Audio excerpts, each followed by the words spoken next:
Hairok Block Congress Committee na Sinbilang biduna Bengi Khungang Sigi oiba Indian National Congress ta punmina duna ekhoi gi pandam wakhal manaba punminaba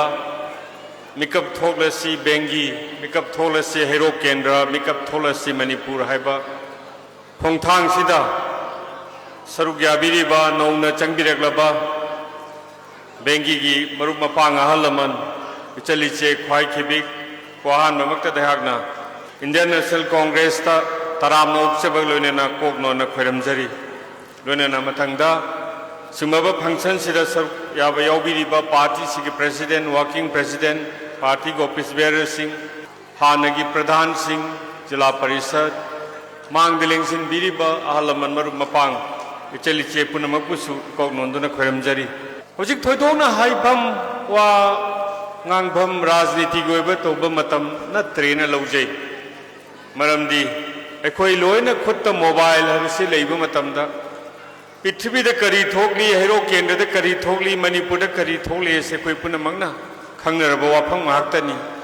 Masesa Quina, Hanjana, Haidan Amana, Sitois, Aduna Toi Haiba Matamnate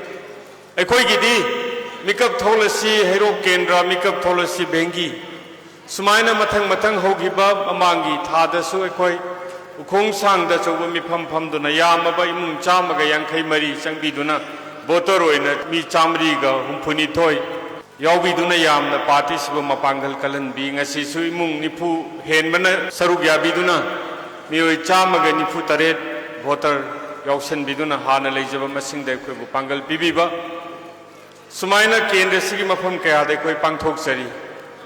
Pangthok Chari se election ga thoina mari leina de si election gi damak tobuna te mang da tari bai khoi gi Manipur kamaina ing tapa purakani karmaina Manipur si santi orakani hoje khoi election gi wa hai ba vote khomba ikai jai matam sunate toba matam nate aduna khoi na ngasi khoi bu changbe loba party gi leader singda party gi oba symbol ga yandriba icham chamba angauba ling yana ma toragi khoi nikai khumna bu chedeba adubu party si congress ni haba khangnaba congress ki symbol yawba base ama khak thechaba sumaina khoina taram no seri bese ekhoi punna ekhoi gi pandam da hingsi amadi hinginsi haba ekhoi Hairok Block Congress Committee gi wakhalon aduga leibiriba kendra sida leibiriba wakhalon prajapuna makki wakhalon sida mang thana chatpa yanaba sina karigi Hoje koi hayeng kari thokani haiba tamba ngamdre ngasi phaudi khangi hoji phaudi pamdaba thodo koi khangi hayeng kari no haiba khangdaba Manipur sida akhoi punjalaga lakadruba challenge kudi ma khoi thengnaba mathau taba sigi damakte khoi sem saraga leiba taba ai kai jai lengsin bi bai gi party gi workers sing da sumar mapang saliche cha sing inau sing ahalamanda ai thamjari Facebook ta kai da panga iba pangtau to bai khoi to biganu ai ngasi su leiribe me lesi gi maram dar traga kana gumba gi maram dai panjaroi madoi gi thaunate mana to ba mana phangani hojik ta premita na thangre wafam pajaba wafam kari gi damak ta mahang na BJP tolak pa haiba doi duna mada hanjaluna ba leite leibiri ba bengi gi prajana khangbi gani Thokibada Bengi degi thogasi icham khunau yobu mapa Sri Kaisam Mega Chandra gi kendra he yodana lambi se sit nana satkhani Hairok kendra na somda chale pechi phauraga chale sigong chale du mangai mayam no birangani sekmai gi prajana airport chapada dum thengna birangani kari no lambi gi phibam salungbang gi prajana khongchang chapada sekmai chapada ubiramani sekmai gi prajana ningel chapada ubiramani tobul da kari leiri Ningel kari leiri haidana kana de piri sarkana semga sagana ba mayamama sanglaba chahi tara sida sumba ki kendra sibu mirai bage choba khudam amadi ekhoi no uba phangi yam chauna mirai bage khudam ama uba phangi ekhoi puna mangna sa taujarami ngangjari beine sa taujarami ekhoi dana toba yabana te miyam gi seba se miyam na yaduna pirak pa misak singna su seba toba yai haiduna matamdu da ngasi kabi rebe mele sina kaba matam dai thodokna nuai taba na traga kalak pa mi hoba phaujarude ngasai thambi gi bedumaina laik lai su haiba mi ne na haine yeduna afaba torokani khanjaru edu ngasi di uba phangi chahi tara sida Lady Belebaki, Sudamata Kanadana, Lebaki, Sumlava Chauraba, Manipur Assembly Mipamda, Kendra Siwapa Mamata Tamdana. Over Kudingi Tabak Happy Gate, Tika Pige, Tabak Happy Gate, Tika Pige, have say. Mika the Tabak Haptorino, Mika the Tika Pidorino. Segway Kandavamata Mamoy, Sigisumatakta, Sarkar, Police, Magi Makada, Nari Sakti Makada, India Go Mingedumbeski Mamagi Makada. Khara sothana leiban mung da leiban nupi sing da lupa lising tara tara gi senpham pini haiba sisu thok on thoga hoji lising yankhai pini kulamana singba kulama kunthra mana singdaba sumaina baseless oiba sarkar ge adum guidelines leitaba wada thamme haraga mayambu namthak tawi hojik madugi wa mu khara mu ingdagre khara taba mu wat khre hojik phausu phongdri masi media gi maru pangsing su leibiri Karamba department the seat Hagadagi, Kadaita Togadi have wapam amata late. Ho loud me hectorum, Jap at a lepa. Anga Kapawi, Adunahang Sigi, Simlaba, Equigi, Yamnanumai Zabadi, Equi Handaki, SIR, Hanet Overmatam, Sida, special intensive revision had an electoral roll, Hapagit Overmatam Sida, Equi Yam Chaunamai Pai, I Leviriba, BLO Sinda, BJP. Oisunu, Congress ki Oisunu, BLA sinda Tagat Pundok Sari, Dugalay, Biriba Halaman, Chilina sing the Tagat Pundok Sari. A quay Hiroki and the Guina. Upon Masing Han, a botter, Silising Kuntra, Humdoiga, Yankee, Humdoile, and Bada, Hojinga Lising Kuntrani, Toiga, Samriga, Umputaru, Subnagi Botter, Samaga, Marfuma, and Katane Quida Handavasi. Masile Biriba, BLA sing the BLO sing the Halaman sing the section of Wanabi Badagi. Tangnaba to Pakenda, the Milising Amaga Samni Sanga, Kataba. Ado Equi study,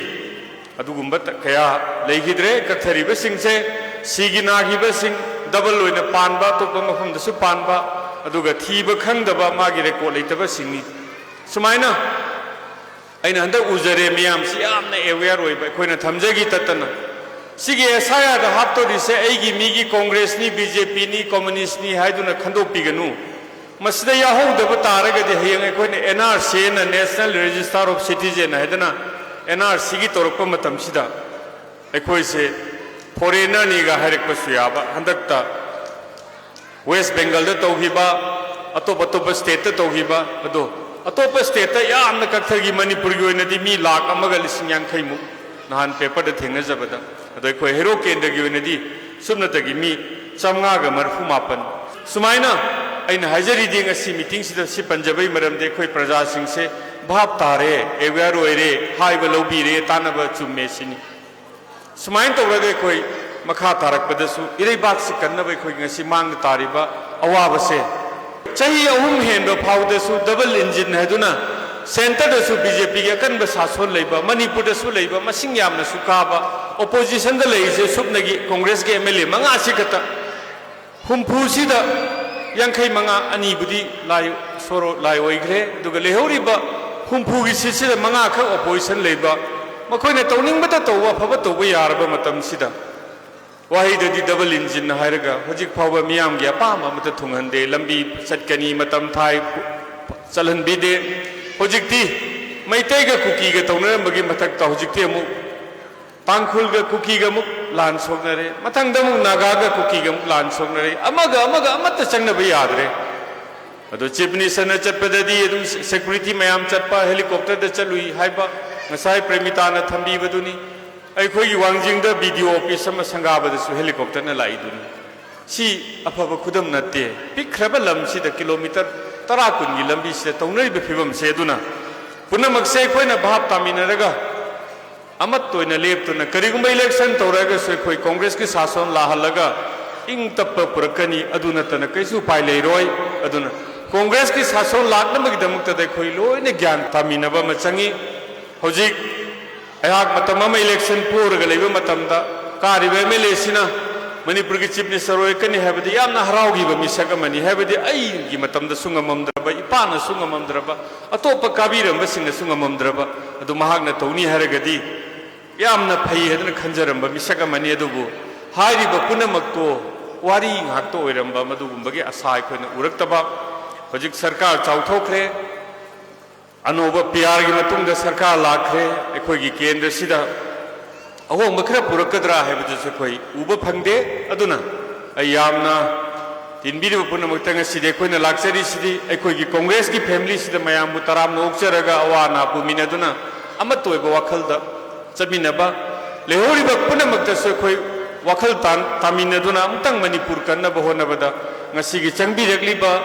maru mapang sing chaliche sing nasu achauba daita lobiba hana leibirem sing nasu daita lobiba aikoi gi anoba kholaw ma dai koina chahi tara mai thirag leiba matam sida anoba na aikoi bu chingkhat piba ari bana ingkhat piba haiba wakhalo namagi makha da ngasi di nakoi gi khutta congress party aikoi sa se sinajarabani nakoi namtang chingkhat piraga manipur lengak ta aikoi gi kendra gi su chap chaba thodang lore haraga Manipur शांति पुरकनब मणिपुर इंग तपना पुरकनब नुंसी चानना चिंग तम नुंसी चानना हाना लेरंब फिबम दो हन्नब होनबद मयाम के चौबा दायित्व दो आई पीबीओ हाइदुना हाइजबनी मसी election की नते अदुगा मरीसु लेनदे अखोई तसेंगनसु यामना इकाइजै IDP सिंगना ngasi लेबाक thorough thorough ओला लेरगा अखोइना party की सागतपा होय दरकार ले अखोई वखल मानबा पुनमिनबसु हेन दरकार ले ngasi punminari se khoi wakhal manaba punminabani sumaina mi lising kunthani thoi leiba kendra sida kuntham do leiba sida hogi badai khoi bot chamri ga ahum dai khoi maithi howi hojik phauda anoba mioi lising ani ahum gi mathak tai khoi ga wakhal manaba punminagre khoi se hariba mayam sina makha tabada su wakhal hombi dana leiba taragadi suksoi chodana khoi su manipur lengak te yauduna manipur gi इज्जत करनबा इरमदम सिगी इज्जत करनबा ngasi sothariba khoi gi kendra sida chahi tara da sothoraba lambi thongi phibam do oiro amado oiro si khoi yengsi icham khunau dagi na thoksom taba lambi si boi khoi gi matam da koila tharam do tan hoji phawa leiri bra chahi tara sida si dili boy yauri mayam yauri si khanna ba wa ngak ta ne haba aduna haina ba ngang badang hak ta to badu mi khuding bo dum thika pige thabak pige thika pige kayam yam pidori kayam yam tawdori thabak ti thika dia manasu loina centralized to thokre center go mena loi paisen gre lambi sembasu water supply sabasu kendra sigi oina manipur gi oina department sing se chahi gi work program ga de khoi ugi deba ta gi deba kuire aduna hak na matam logjedana ngasi lakchari side mayam da amatoina nungsinana badu ga mase khoi mi hunbagi thabak si ikai je ai khoi gi sida hana le piramba khoi maru mapang sing aduga hojik mla oi biriba sing kari gi no mo mla oi raga di vote khombam thok tabani ma di mana phaba thabak tor di mayam na tanaraga masabu vote kahan ga dabane do kari sing na leiba dagi no masi ko chen chelaga mafam amda chale thambal ai khoi na uningdra ba ngasi imphal di ngarang na han ima kai thel da mayam ubi ngu pi mayam dhana to do BJP pallaga machin ting thokbudo aduna madugi yengbada nungai traba thambal isona di yam pamba khoi na di yam pamdraba makhoi gi symbol do madu yandana aige masi vote to view guys yam ikai ningai ni aphaba thaba matang khut thilaga simtang akhoi BJP sarkar sina aine MLA karakpada simtang to bune bese ulhan ningi to haningi mase hunjabana te khoi praja moina to haning ba thabak to akhoi na uba phangdaba da haijabani bengi gi oina su adu mangai re adu hoi ngasi gi leibiriba mantopsi kari ba MLA na sabi sigi da makta so ha na mahapu to vimal khangbu chari thagat chari mayam khuba khusi si su aphaba to du se koi thagat se bengi gi oina koi no hol ma sabadu matam ga chana dre ai nga sai lambi ek chat padu ui adu bu matam du dadi saba matam ngasi dagi na chahi 3 manga kun gi mamang dadi yot ki sang sare na mayam na haraurami हानदी community hall से उवान तौरमी अदो हजिक सिमा तौबी बसिसु याम थागचै नुंगाई सिसु अदो अफबदु से खोई फै हाइबा ताय अदुबु हेन मरु ओरिबा लंबी थोंग अदुगा लेरिबा ख्वाइदगी मरु ओइना खोई हिंगबगा मरी लेनबदा ngasi लेबाक सिदा थोकलिबा सुंगलबा अवाबा तारबा मतम सिदा थौना लेना खोई की मतुंग इंजगे चचगे अमुक तंगदि लाउदना खोंगदना लेरिबा थौना फना थोपियु से होगिबा लानगी मतमदा सिंखों सिंया दा लेजब खोई पित्रा दा चंद्रखोंग दा लेरोंग थेल दा मालोम दा खोई अखोई मयाई के थेल दा निंगेल दा मयाम ना हाइबिरकपनि नोंग तमसक उगी दे दना ꯑꯩꯈꯣꯏꯅ ꯆꯠꯆꯔꯨꯏ ꯑꯗꯨꯕꯨ ꯇꯣꯏꯅ ꯆꯠꯇꯅ ꯌꯦꯡꯕꯒꯤ ꯑꯗꯨꯒꯤ ꯈꯨꯗꯣꯡꯆꯥꯕ ꯑꯩꯈꯣꯏꯗ ꯉꯝꯖꯗꯦ ꯃꯔꯝꯗꯤ ꯑꯩꯅ ꯃꯌꯥꯝꯗꯨꯒꯤ ꯑꯋꯥꯕ ꯀꯟꯕ ꯉꯝꯕꯒꯤ ꯑꯩꯉꯣꯟꯗ ꯄꯋꯥꯔ ꯂꯩꯖꯗꯕ ꯑꯗꯣ ꯍꯟꯗꯛꯇ ꯄꯤꯇ꯭ꯔꯥꯗ ꯂꯥꯛꯏ ꯍꯥꯏ ꯑꯩꯈꯣꯏꯒꯤ MLA ꯂꯥꯛꯑꯒ ꯄꯤꯇ꯭ꯔꯥꯒꯤ ꯄ꯭ꯔꯖꯥꯅ ꯃꯣꯏꯅ ꯇꯝꯃꯛꯄꯅꯤ ꯂꯥꯟ ꯃꯇꯝꯗꯗꯤ ꯂꯥꯛꯄꯤꯗꯦ ꯑꯦꯁ ꯂꯥꯟꯗ ꯑꯩ ꯂꯥꯛꯑꯃꯗꯤ ꯁꯤꯔꯝꯒꯅꯤ ꯑꯩ ꯁꯤꯔꯝꯃꯗꯤ ꯉꯁꯤ ꯅꯣꯏ ꯎ ꯐꯪꯒꯗ꯭ꯔꯥ ꯍꯥꯏ ꯀꯔꯤ ꯍꯥꯏꯔꯤꯕ ꯑꯥꯔꯊꯅꯣ ꯑꯩ ꯚꯥꯞ ꯇꯥꯗꯦ ꯁꯤ ꯇꯥꯕꯗ ꯑꯣꯟꯅ ꯇꯩꯅꯕ ꯋꯥ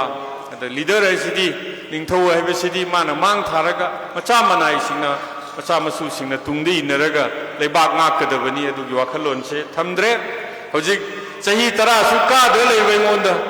ꯍꯥꯟꯅ ꯂꯦꯞꯄꯤꯈꯤꯕꯁꯤꯡꯁꯤꯅ ꯑꯃꯅ ꯖꯦꯜ ꯂꯩꯈꯤꯕꯒꯤ ꯅꯠꯇ꯭ꯔꯗꯤ ꯃꯥꯁꯨ ꯌꯥꯎꯕꯅꯤ ꯑꯗꯨꯝ ꯑꯩꯉꯣꯟꯗ ꯁꯨꯝ ꯍꯨꯜ ꯂꯩꯔꯦ ꯑꯗꯨ ꯇꯧꯔꯝꯃꯦ ꯁꯤ ꯇꯧꯏ ꯇꯥꯕꯗ ꯋꯥꯔꯦ ꯑꯗꯨꯕꯨ ꯃꯁꯤ ꯍꯥꯏꯖꯔꯝꯒꯦ ꯑꯩꯍꯥꯛ ꯉꯁꯤ ꯃꯤꯒꯤ ꯑꯐꯕ ꯇꯧꯕ ꯉꯝꯗ꯭ꯔꯁꯨ ꯐꯠꯇꯕ ꯇꯧꯈꯤꯗꯦ ꯑꯔꯥꯟꯕ ꯊꯕꯛꯇ ꯉꯁꯤ ꯐꯥꯎꯕ ꯃꯤꯌꯥꯝꯅ ꯈꯪꯕꯤꯒꯅꯤ ꯑꯩꯁꯦ ꯀꯣꯟꯁꯦꯡꯅꯤ ꯅꯠꯇ꯭ꯔꯒ ꯁꯤꯅꯤ ꯍꯥꯏꯕꯁꯨ ꯄ꯭ꯔꯖꯥ ꯄꯨꯝꯅꯃꯛꯅ ꯈꯪꯕꯤꯔꯝꯒꯅꯤ ꯑꯩꯅ ꯀꯅꯥꯒꯤ ꯃꯐꯝꯗ ꯑꯔꯥꯟꯕ ꯅꯪꯕꯨ ꯁꯤ ꯄꯨꯔꯛꯎ ꯁꯤ ꯇꯧꯔꯛꯎ ꯅꯪꯒꯤ ꯁꯤ ꯇꯧꯕꯤꯒꯦ ꯑꯩ ꯊꯣꯏꯅ ꯁꯤꯒꯨꯝꯕ ꯇꯧꯖꯈꯤꯗꯦ ꯍꯧꯖꯤꯛꯁꯨ ꯇꯧꯖꯗꯦ ꯀꯣꯟꯅꯁꯨ ꯇꯧꯖꯔꯣꯏ ꯑꯗꯨꯒ ꯃꯈꯥ ꯇꯥꯔꯛꯄꯗ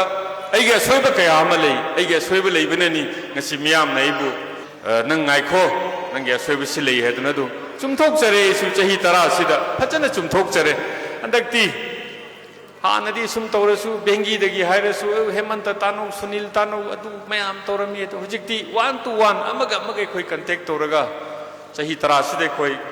ꯊꯦꯡꯅꯖꯕ ꯃꯌꯥꯝꯒꯤ ꯄꯥꯝꯖꯔꯤꯕ ꯃꯤꯌꯥꯝꯅ ꯄꯥꯝꯕ ꯃꯑꯣꯡꯗ ꯍꯣꯠꯅꯖꯒꯦ ꯑꯩꯒꯤ ꯁꯣꯏꯈꯤꯕ ꯂꯥꯟꯕꯤꯈꯤꯕ ꯄꯨꯝꯅꯃꯛꯁꯨ ꯃꯌꯥꯝꯅ ꯉꯥꯛꯄꯤꯔꯒ ꯑꯃꯨꯛꯇꯪ ꯂꯤꯡꯖꯦꯜ ꯃꯥꯟꯅꯅ ꯑꯩꯈꯣꯏ ꯕꯦꯡꯒꯤꯗ ꯅꯠꯇꯕ ꯊꯪꯅꯔꯤꯕ ꯈꯨꯜꯁꯤꯡꯗꯁꯨ ꯃꯁꯤ ꯑꯩꯈꯣꯏꯅ ꯇꯍꯥ ꯇꯧꯖꯔꯤꯁꯦ ꯂꯧꯒꯤ ꯍꯌꯦꯡ ꯍꯥꯡꯆꯤꯠꯇ ꯏꯁꯤꯡ ꯇꯥꯕ ꯍꯧꯈ꯭ꯔꯒꯗꯤ ꯉꯁꯤꯃꯛꯁꯤꯁꯨ ꯈꯤꯇꯪ ꯑꯩꯈꯣꯏꯅ ꯊꯦꯡꯅ ꯂꯥꯛꯄꯁꯨ ꯂꯧ ꯏꯁꯤꯡꯒꯤ ꯊꯕꯛ ꯍꯧꯅꯔꯦ ꯈꯤꯇꯪ ꯊꯦꯡꯕꯤꯔꯛꯑꯣ ꯍꯥꯏꯗꯅ ꯁꯤꯟꯕꯤ ꯂꯥꯡꯕꯤꯔꯤꯕ ꯀꯥꯡꯕꯨꯅ ꯍꯥꯏꯕꯤꯔꯛꯄꯗꯒꯤ ꯇꯧꯕꯅꯤ ꯁꯨꯃꯥꯏꯅ ꯃꯈꯥ ꯇꯥꯔꯛꯄꯗ ꯁꯣꯔꯒꯤ ꯊꯧꯖꯥꯜꯗꯒꯤ ꯑꯐꯕ ꯁꯥꯁꯣꯟ ꯂꯥꯛꯑꯅꯤ ꯑꯗꯨꯒ ꯁꯤꯃꯇꯪ ꯊꯥꯖꯕꯤꯌꯨ ꯃꯅꯤꯄꯨꯔꯗ ꯀꯪꯒ꯭ꯔꯦꯁꯀꯤ ꯁꯥꯁꯣꯟ ꯂꯥꯛꯑꯅꯤ ꯍꯥꯏꯕꯁꯤꯗꯤ ꯉꯁꯤ 5ꯅꯤ 10ꯅꯤꯗꯁꯨ ꯎꯕ ꯐꯪꯕꯤꯔꯒꯅꯤ ꯀꯪꯒ꯭ꯔꯦꯁ ꯄꯥꯔꯇꯤꯁꯦ ꯉꯁꯤꯅ ꯑꯩꯈꯣꯏ ꯄ꯭ꯔꯖꯥ ꯃꯌꯥꯝ ꯑꯃ ꯀꯪꯒ꯭ꯔꯦꯁ ꯄꯥꯔꯇꯤꯗ ꯆꯪꯕꯤꯔꯤ ꯀꯪꯒ꯭ꯔꯦꯁ ꯄꯥꯔꯇꯤꯁꯤꯕꯨ ꯄꯥꯝꯖꯕ ꯃꯁꯤꯗ ꯏꯂꯦꯛꯁꯟ ꯂꯦꯞꯄꯒ ꯃꯤꯌꯥꯝꯒꯤ ꯁꯦꯕꯥ ꯇꯧꯒꯦ ꯍꯥꯏꯕ ꯑꯅꯧꯕ ꯂꯩꯕꯥꯛ ꯅꯤꯡꯕ ꯂꯩꯕꯥꯛꯄꯨ ꯅꯨꯡꯁꯤꯕ ꯃꯤꯑꯣꯏ ꯅꯨꯄꯥ ꯅꯨꯄꯤ ꯀꯌꯥ ꯑꯃꯁꯨ ꯄꯥꯔꯇꯤꯁꯤꯗ ꯑꯊꯨꯕꯗ ꯆꯪꯕꯤꯔꯛꯑꯅꯤ ꯁꯨꯃꯥꯏꯅ ꯂꯝꯗ ꯇꯧꯗꯨꯅ ꯁꯨꯡꯁꯣꯏ ꯁꯣꯏꯗꯅ ꯑꯩꯈꯣꯏ ꯊꯥꯖꯕ ꯂꯩ ꯃꯅꯤꯄꯨꯔ ꯃꯤꯌꯥꯝꯅ ꯉꯥꯏꯅꯔꯤ ꯈꯧꯔꯥꯡꯅ ꯉꯥꯏꯔꯤ ꯀꯔꯤ ꯉꯥꯏꯔꯤ ꯀꯪꯒ꯭ꯔꯦꯁꯀꯤ ꯁꯥꯁꯣꯟ ꯑꯃꯨꯛꯇꯪ ꯂꯥꯛꯑꯣ ꯀꯪꯒ꯭ꯔꯦꯁꯀꯤ ꯁꯥꯁꯣꯟ ꯂꯥꯛꯑꯒ ꯑꯩꯈꯣꯏ ꯑꯋꯥꯕ ꯀꯣꯛꯀꯅꯤ ꯃꯗꯨꯒꯤ ꯈꯨꯗꯝ ꯆꯥꯡꯗꯝ ꯃꯃꯥꯡꯗ ꯀꯌꯥ ꯑꯃ ꯂꯩꯈ꯭ꯔꯦ ꯍꯧꯈꯤꯕ MP ꯒꯤ ꯏꯂꯦꯛꯁꯟꯗꯁꯨ ꯌꯦꯡꯕꯤꯌꯨ ꯕꯦꯡꯒꯤꯗ ꯂꯥꯛꯇꯅ ꯑꯩ ꯁꯤ ꯑꯃꯨꯛꯇꯪ ꯏꯂꯦꯛꯁꯟꯁꯦ ꯕꯦꯡꯒꯤꯒꯤ ꯄ꯭ꯔꯖꯥꯁꯤꯡꯗ ꯍꯧꯈꯤꯕ ꯃꯇꯝꯗ ꯑꯩꯈꯣꯏ ꯏꯂꯦꯛꯁꯟ MP ꯒꯤ ꯏꯂꯦꯛꯁꯟꯗ ꯑꯩꯈꯣꯏꯅ ꯊꯥꯒꯠꯆꯔꯤꯕꯁꯤꯗ ꯚꯣꯠ ꯄꯤꯕꯤꯌꯨ ꯍꯥꯏꯗꯅ ꯑꯩ ꯂꯥꯛꯈꯤꯗꯦ ꯑꯩꯁꯨ ꯑꯃꯨꯛꯇꯪ ꯌꯦꯡꯅꯤꯡꯕ ꯑꯃ ꯐꯥꯎꯈꯤ ꯄ꯭ꯔꯖꯥꯒꯤ ꯋꯥꯈꯜꯂꯣꯟꯁꯤ ꯀꯩꯅꯣ ꯑꯩꯅ ꯚꯣꯠ 103 ꯃꯥꯏꯊꯤꯍꯧꯏ ꯑꯗꯨꯒ ꯍꯟꯗꯛꯀꯤ MP ꯒꯤ ꯏꯂꯦꯛꯁꯟꯗꯗꯤ ꯀꯪꯒ꯭ꯔꯦꯁ ꯄꯥꯔꯇꯤꯅ BJP ꯒꯤ ꯊꯥꯒꯠꯂꯤꯕ ꯀꯦꯟꯗꯤꯗꯦꯠꯇꯒꯤ 4,000 ꯃꯌꯥꯗ ꯑꯩꯈꯣꯏ ꯍꯦꯜꯂꯦ ꯕꯦꯡꯒꯤꯗꯁꯨ ꯑꯩꯈꯣꯏ ꯆꯥꯎꯅ ꯃꯥꯏ ꯄꯥꯛꯈꯤ ꯕꯦꯡꯒꯤꯗ ꯑꯩꯈꯣꯏ ꯍꯧꯈꯤꯕꯗ MLAꯗꯗꯤ ꯑꯩꯈꯣꯏꯅ ꯐꯪꯖꯕ ꯃꯁꯤꯡꯁꯦ 253ꯅꯤ BJPꯅ 263 ꯐꯪꯉꯤ ꯚꯣꯠꯁꯦ ꯈꯔ 38 ꯑꯩꯈꯣꯏꯗꯒꯤ ꯍꯦꯟꯈꯤ ꯑꯗꯣ ꯉꯁꯤꯗꯤ ꯏꯃꯨꯡ 94 ꯃꯤ 190 ꯆꯪꯕꯤꯔꯕꯅꯤꯅ ꯑꯗꯨꯒꯤ ꯑꯋꯥꯕꯗꯨꯗꯤ ꯂꯩꯗꯧ ꯃꯥꯟꯗ꯭ꯔꯦ ꯑꯗꯨꯅ ꯃꯈꯥ ꯇꯥꯅ ꯑꯗꯨꯝ 468 ꯁꯦ ꯑꯩꯈꯣꯏ ꯂꯣꯏꯅ ꯑꯩꯈꯣꯏ ꯑꯃꯠꯇ ꯑꯣꯏꯅ ꯆꯠꯃꯤꯟꯅꯅꯕ ꯑꯗꯣ MP ꯒꯤ ꯏꯂꯦꯛꯁꯟꯗꯤ ꯑꯃꯨꯛꯁꯨ ꯃꯌꯥꯝꯒꯤ ꯋꯥꯈꯜ ꯍꯣꯡꯉꯛꯏꯁꯦ ꯍꯧꯈꯤꯕ 2024ꯗ ꯄꯥꯡꯊꯣꯛꯄ MP ꯒꯤ ꯏꯂꯦꯛꯁꯟꯗꯗꯤ ꯑꯩꯈꯣꯏ ꯀꯪꯒ꯭ꯔꯦꯁꯀꯤ ꯀꯦꯟꯗꯤꯗꯦꯠꯇꯨꯅ 305 ꯐꯪꯉꯤ ꯑꯗꯨꯒ BJP ꯒꯤꯗꯨꯅ 212 ꯍꯥꯏꯗꯤ ꯄꯦꯟꯗꯕꯁꯤ 2024ꯗꯒꯤ ꯍꯧꯈ꯭ꯔꯦꯕ ꯑꯗꯨꯗꯤ ꯍꯧꯖꯤꯛ 24ꯗꯒꯤ 25 26 27ꯗ ꯚꯣꯠ ꯇꯧꯕ ꯇꯥꯔꯒꯗꯤ ꯑꯩꯒꯤ ꯋꯥꯈꯜꯗ ꯁꯤꯒꯤ ꯆꯠꯂꯤꯕ ꯆꯥꯡꯁꯦ ꯆꯠꯂꯒꯗꯤ 460 ꯂꯩꯕꯁꯤꯗ ꯃꯌꯥꯝꯅ ꯀꯟꯅ ꯍꯣꯠꯅꯕꯤꯔꯗꯤ ꯑꯗꯨꯝ 400ꯁꯨ ꯑꯗꯨꯝ ꯑꯣꯏꯔꯛꯄ ꯌꯥꯕꯒꯤ ꯑꯣꯏꯊꯣꯛꯄ ꯂꯩꯀꯣ ꯅꯠꯇꯦ ꯉꯁꯥꯏꯒꯤ ꯍꯣꯡꯂꯛꯏꯕ ꯃꯑꯣꯡꯁꯤꯗꯅꯤꯀꯣ 2024ꯗ ꯁꯦ 22ꯗ ꯑꯩꯈꯣꯏꯁꯦ 253 ꯐꯪꯉꯦ ꯑꯗꯒꯤ ꯆꯍꯤ 2ꯒꯤ ꯃꯇꯨꯡꯗꯅ 305 ꯐꯪꯉꯦ ꯑꯗꯨ ꯑꯣꯏꯔꯗꯤ ꯍꯧꯖꯤꯛ ꯆꯍꯤ 2ꯒꯤꯃꯇꯨꯡꯗ ꯑꯃꯨꯛ ꯇꯧꯔꯒꯗꯤ 400 ꯑꯗꯨꯗꯤ ꯃꯁꯤ ꯃꯌꯦꯛꯅ ꯁꯤ ꯏꯔꯤꯁꯤꯗꯅꯤ ꯑꯩꯈꯣꯏꯅ ꯍꯥꯏꯖꯔꯤꯁꯦ ꯑꯗꯨ ꯑꯣꯏꯍꯟꯕꯤꯌꯨ ꯃꯁꯤꯗ ꯑꯩꯈꯣꯏ ꯑꯣꯄꯣꯖꯤꯁꯟ ꯂꯩꯇꯕ ꯆꯞ ꯃꯥꯟꯅꯕ ꯑꯃ ꯃꯌꯥꯝꯒꯤ ꯑꯆꯧꯕ ꯃꯦꯟꯗꯦꯠ ꯑꯩꯈꯣꯏ ꯄꯤꯕꯤꯌꯨ ꯏꯂꯦꯛꯁꯟꯁꯦ ꯇꯧꯅꯤ ꯇꯧꯔꯣꯏ ꯍꯥꯏꯕ ꯂꯩ ꯑꯗꯨꯕꯨ ꯑꯩꯒꯤ ꯋꯥꯈꯜꯗ ꯑꯗꯨꯝ ꯇꯧꯅꯤ ꯏꯂꯦꯛꯁꯟ ꯇꯧꯗꯕ ꯌꯥꯔꯣꯏ ꯃꯔꯝꯗꯤ ꯍꯧꯖꯤꯛ ꯄꯟꯆꯥꯌꯠꯀꯤ ꯃꯤꯈꯜꯁꯨ ꯃꯇꯝ ꯂꯦꯞꯈ꯭ꯔꯦ ꯌꯥꯝ ꯅꯨꯡꯉꯥꯏꯖꯕꯗꯤ ꯑꯩꯈꯣꯏ ꯍꯥꯟꯅ ꯄꯟꯆꯥꯌꯠꯀꯤ ꯄ꯭ꯔꯙꯥꯟ ꯑꯣꯏꯕꯤꯔꯝꯕꯁꯤꯡ ꯑꯦꯗꯃꯤꯅꯤꯁꯇ꯭ꯔꯦꯇꯤꯚ ꯀꯃꯤꯇꯤꯒꯤ ꯑꯣꯏꯕꯤꯔꯝꯕꯁꯤꯡ ꯑꯩꯈꯣꯏ ꯑꯃꯠꯇ ꯑꯣꯏꯅ ꯆꯠꯃꯤꯟꯅꯗꯨꯅ ꯉꯁꯤꯗꯤ ꯂꯤꯡꯖꯦꯜ ꯃꯥꯟꯅꯕ ꯄ꯭ꯔꯙꯥꯟꯅꯦ ꯖꯤꯂꯥ ꯄꯔꯤꯁꯠꯅꯦ MLA ꯑꯗꯨꯅꯦ ꯑꯃꯠꯇ ꯑꯣꯏꯅ ꯆꯠꯃꯤꯟꯅꯕ ꯃꯇꯝꯗ ꯈꯨꯡꯒꯪꯗꯨꯒꯤ ꯌꯥꯝꯅ ꯍꯦꯟꯅ ꯆꯥꯎꯈꯠꯄ ꯂꯩꯒꯅꯤ ꯑꯗꯨꯒꯤꯁꯨ ꯑꯩꯈꯣꯏ ꯂꯝꯕꯤ ꯀꯌꯥ ꯑꯃ ꯌꯥꯠꯆꯗꯨꯅ ꯂꯩꯔꯦ ꯃꯐꯝ ꯃꯇꯝ ꯆꯥꯕꯗ ꯊꯝꯖꯔꯛꯀꯦ ꯋꯥꯐꯝ ꯈꯔꯁꯤ ꯊꯝꯖꯔꯒ ꯑꯊꯦꯡꯕ ꯐꯥꯎꯕ ꯌꯥꯎꯕꯤꯗꯨꯅ ꯑꯩꯈꯣꯏꯕꯨ ꯅꯨꯡꯁꯤꯕꯤꯗꯨꯅ ꯅꯧꯅ ꯑꯩꯈꯣꯏꯒꯤ ꯄꯥꯔꯇꯤꯗ ꯆꯪꯕꯤꯔꯛꯂꯕ ꯃꯁꯤꯡ ꯌꯥꯝꯂꯕ ꯏꯃꯨꯡ ꯀꯌꯥꯒꯤ ꯃꯔꯨꯞ ꯃꯄꯥꯡ ꯑꯍꯜ ꯂꯃꯟ ꯏꯆꯥ ꯏꯅꯥꯎ ꯃꯌꯥꯝꯕꯨ ꯑꯣꯛꯄꯗ ꯁꯔꯨꯛ ꯌꯥꯕꯤꯔꯤꯕ ꯄꯨꯝꯅꯃꯛꯇꯁꯨ ꯑꯩꯍꯥꯛꯀꯤ ꯃꯥꯏꯀꯩꯗꯒꯤ ꯑꯃꯁꯨꯡ ꯍꯩꯔꯣꯛ ꯕ꯭ꯂꯣꯛ ꯀꯣꯡꯒ꯭ꯔꯦꯁ ꯀꯃꯤꯇꯤꯒꯤ ꯃꯥꯏꯀꯩꯗꯒꯤ ꯇꯧꯕꯤꯃꯜ ꯈꯪꯕ ꯎꯠꯆꯔꯤ ꯃꯈꯥ ꯇꯥꯕꯗꯁꯨ ꯑꯩꯈꯣꯏꯅ ꯉꯝꯕ ꯑꯋꯥ ꯑꯅꯥ ꯀꯌꯥꯗ ꯑꯃꯒ ꯇꯥꯟꯅꯗꯨꯅ ꯄꯥꯡꯊꯣꯛ ꯄꯥꯡꯁꯤꯟ ꯇꯧꯅꯗꯨꯅ ꯑꯆꯨꯝꯕ ꯂꯝꯕꯤꯗ ꯂꯥꯛꯍꯟꯗꯨꯅ ꯑꯃꯨꯛꯇꯪ ꯌꯥꯝꯅ ꯃꯄꯨꯡ ꯐꯥꯕ ꯐꯖꯕ ꯂꯝꯗꯝ ꯑꯃ ꯃꯥꯡꯗ ꯂꯩꯔꯝꯕ ꯀꯌꯥ ꯅꯨꯡꯉꯥꯏ ꯃꯇꯝ ꯑꯃꯗ ꯌꯥꯏꯔꯤꯄꯣꯛꯇꯒꯤꯅ ꯏꯉꯧꯔꯣꯛ ꯐꯥꯎ ꯆꯠꯄꯁꯤ ꯂꯝꯕꯤ ꯁꯤꯠ ꯅꯥꯟꯅ ꯏꯆꯦ ꯂꯨꯈꯣꯏꯕꯤ ꯐꯝꯕꯤꯔꯤ ꯍꯧꯖꯤꯛ ꯏꯆꯦ ꯂꯨꯈꯣꯏꯕꯤꯅ ꯌꯨꯝ ꯌꯧꯕꯗ ꯀꯌꯥꯝ ꯋꯥꯅꯤ ꯌꯦꯡꯕꯤꯌꯨ ꯃꯇꯝ ꯑꯃꯗꯤ ꯌꯥꯏꯔꯤꯄꯣꯛꯇꯒꯤꯅ ꯑꯅꯥꯟꯕ ꯂꯝꯕꯤꯗ ꯆꯠꯂꯦ ꯄꯦꯆꯤ ꯆꯤꯡꯂꯛꯇ ꯂꯩꯔꯝꯕ ꯑꯈꯨꯕ ꯑꯉꯝꯕ ꯑꯝꯇ ꯂꯩꯈꯤꯗ꯭ꯔꯕꯅꯤ ꯑꯗꯨ ꯂꯩꯔꯤꯕ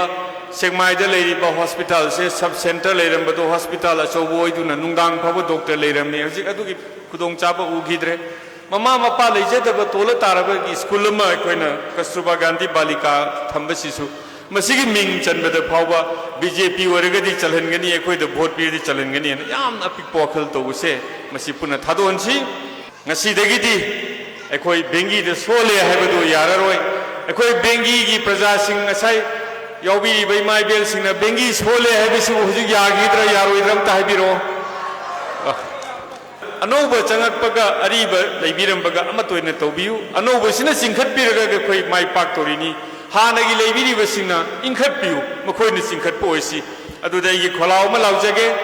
ꯑꯅꯧꯕꯅ ꯆꯤꯡꯈꯠꯄ ꯑꯔꯤꯕꯅ ꯏꯟꯈꯠꯄꯤꯕ ꯃꯌꯥꯝ ꯌꯥꯕꯤꯔꯕ꯭ꯔꯥ ꯍꯥꯏꯕꯗꯨ ꯑꯝꯇ ꯃꯌꯥꯝꯅ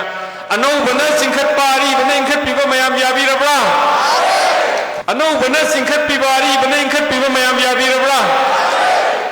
ꯑꯅꯧꯕꯅ ꯆꯤꯡꯈꯠꯄꯤꯕ ꯑꯔꯤꯕꯅ ꯏꯟꯈꯠꯄꯤꯕ ꯃꯌꯥꯝ ꯌꯥꯕꯤꯔꯕ꯭ꯔꯥ